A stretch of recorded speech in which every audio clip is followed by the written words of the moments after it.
Failure for the embryo to develop inaweza ikatokea pia kwenye maabara. Kwa hiyo katika maabara ya IVF mara nyingi tunakuwa tunamuomba Mwenyezi Mungu kila ambacho tumekifanya kiweze kuendelea kama tulivyokusudia, lakini wakati mwingine unaweza kufanya ukapata mayai kwa mfano 5, ukafanya fertilization kwa mfano labda kwa njia ya IVF na isitokee fertilization yoyote ile. Kwa hiyo majibu yanaporudi kwamba we are very sorry, there was no fertilization happened, you have to accept. Kwa hiyo iko hivyo, lakini as long as tunamtegemea Mwenyezi Mungu, kila mtu lazima atafanikiwa.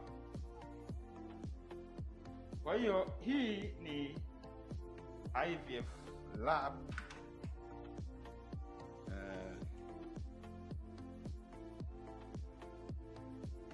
kwa maana shughuli zote za fertilization hufanyika maabara hii.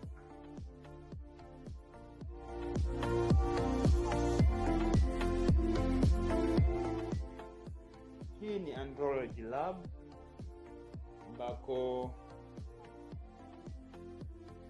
huku ndiko kunatunzwa